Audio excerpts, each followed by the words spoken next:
नमस्कार, आप देख रहे हैं सिटी पोस्ट लाइव और मैं हूं आशुतोष। 2019 का लोकसभा चुनाव नजदीक है। चुनाव की उल्टी गिनती शुरू हो गई और आपको पता ही होगा कि चुनाव से पहले तमाम राजनीतिक दल जनता से वादा करती है, चुनावी घोषणा पत्र जारी करती है और उसमें तमाम तरह के वादा किया जाता है कि अगर वो उनकी पार्टी है, उनका वो सत्ता में आते हैं तो क्या क्या काम जनता के लिए करेंगे। हर पार्टी चुनाव से पहले अपना अपना घोषणा पत्र जारी करती है और उसके माध्यम से जनता को लुभाने की कोशिश करती है। लेकिन भारतीय जनता पार्टी इस बार घोषणा पत्र नहीं बल्कि संकल्प पत्र बना रही है। जी हां, संकल्प पत्र का अर्थ यह है कि भारतीय जनता पार्टी अपने पिछले जो 4-4.5 वर्ष यानी कि 5 वर्ष अब हो जाएगा मोदी सरकार के 5 साल के कार्यकालों का उसमें उल्लेख करते हुए लोगों से राय ले रही है कि किस किस तरीके का कार्य भारत सरकार को करनी चाहिए अगर भारतीय जनता पार्टी सत्ता में आती है तो, और उन रायों के आधार पर संकल्प लेगी भारतीय जनता पार्टी की अगर उनकी सत्ता वापसी होती है 2019 के चुनाव में तो वो सारे कार्य करेंगे जो उस संकल्प पत्र में लोगों के सुझाव से मेंशन होगा, उसमें समावेश होगा। और ये जो संकल्प पत्र भारतीय जनता पार्टी का बन रहा है और इसकी जो जिम्मेदारी दी गई है वो है देश के गृह मंत्री और भारतीय जनता पार्टी के पूर्व राष्ट्रीय अध्यक्ष राजनाथ सिंह। जी हाँ, राजनाथ सिंह को इस कमेटी का अध्यक्ष बनाया गया और उनसे कहा गया है पार्टी के द्वारा कि वो देश भर के लोगों की राय ले, बुद्धिजीवी लोगों की राय ले इस घोषणा पत्र को बनाने के लिए। माफ कीजिएगा, संकल्प पत्र। घोषणा पत्र अमूमन राजनीतिक दलों का होता है लेकिन भारतीय जनता पार्टी संकल्प पत्र बना रही। तो राजनाथ सिंह की जिम्मेदारी है कि वो देश भर के लोगों से, बुद्धिजीवी लोगों से, तमाम वर्ग के लोगों से ये राय ले कि संकल्प पत्र में क्या क्या बातें होनी चाहिए। और इसी संकल्प पत्र को बनाने के लिए, इस पे विचार विमर्श करने के लिए आजकल राजनाथ सिंह बिहार के दौरे पे हैं। आज राजनाथ सिंह ने बिहार में तमाम जगहों पे तमाम सभाएं को संबोधित किया।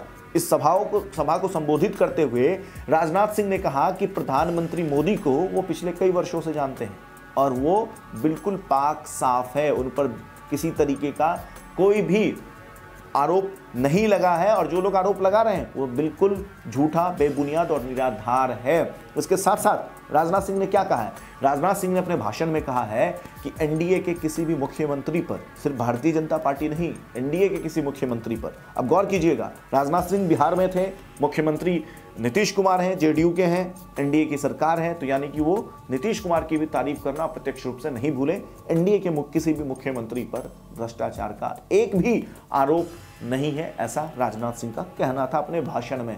इसके अलावा राजनाथ सिंह ने कहा कि अगर जिस तरीके से मोदी के नेतृत्व में, प्रधानमंत्री मोदी के नेतृत्व में सरकार चल रही है, अगर ऐसी ही चलती रही और दोबारा उनको मौका मिलता है तो महज 10 से 15 वर्षों में भारत दुनिया के टॉप 3 कंट्री में समावेश हो जाएगा। क्या कहा है राजनाथ सिंह ने अपने भाषण के दौरान, आइए हम आपको दिखाते हैं। आज हमारे प्रधानमंत्री मोदी जी बहनों भाइयों तकलीफ होगी। मोदी जी को आज से नहीं,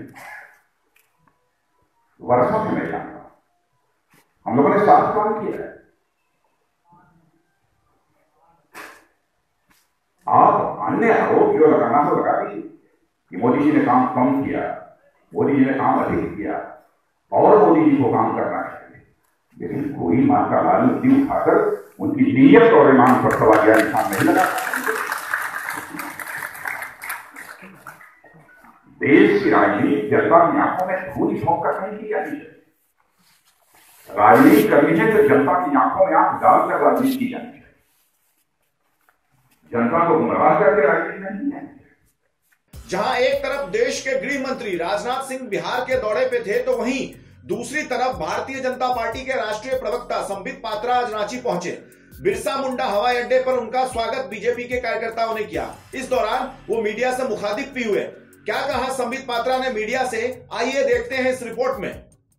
सबसे बड़ी बात है कि पूरे हिंदुस्तान में आज प्रबुद्ध सम्मेलन, बुद्धिजीवियों का सम्मेलन हो रहा है। भारतीय जनता पार्टी के नेता तमाम राज्यों में गए हुए हैं। उसी सिलसिले में आज मैं यहाँ जहाँ तक 2019 के चुनाव का सवाल है, यह नरेंद्र मोदी बनाम भ्रष्टाचारियों का चुनाव है।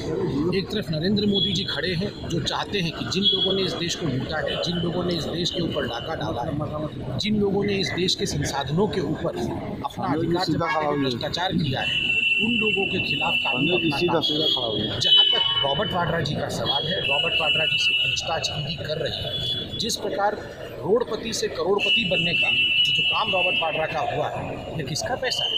गरीब किसानों के पैसे, मजदूर के पैसे, अन्नदाता का पैसा, आपका और मेरा कर, यह चुरा कर रॉबर्ट वाड्रा ने लंदन में प्रॉपर्टी खरीदी और दूध का दूध, पानी का पानी अब हो रहा है। पूरा परिवार, गांधी परिवार आज बेल पे बाहर है। मैं तो कहता हूं कि आज से झारखंड निवासियों को गांधी परिवार नहीं, बेल परिवार कहना चाहिए। तो देखा आपने कि किस तरीके से राजनाथ सिंह न केवल अपने पार्टी के सरकार की उपलब्धियां गिना रहे थे, प्रधानमंत्री की मोदी की तारीफ भी उन्होंने किया। इसके साथ साथ अपने भाषण के जरिए उन्होंने विरोधियों पर निशाना भी साधा। जाहिर सी बात है कि पिछले कुछ दिनों में राफेल के मुद्दे को लेकर के कांग्रेस पीएम मोदी को लगातार घेरती नजर आ रही है। कांग्रेस को भी राजनाथ सिंह ने इस भाषण के जरिए अप्रत्यक्ष रूप से जवाब दिया है। आगे चुनाव जैसे जैसे नजदीक आएगा, दिन जैसे जैसे कम होंगे, राजनीतिक हलचल वैसे वैसे बढ़ती जाएगी और भी कोई पॉलिटिकल अपडेट आएगा तो हम सबसे पहले आप तक पहुंचाएंगे। तब तक के लिए आप देखते रहिए, पढ़ते रहिए सिटी पोस्ट लाइव। और अगर आपने हमारे चैनल को सब्सक्राइब नहीं किया है तो हमारे चैनल को सब्सक्राइब अवश्य करें। नमस्कार।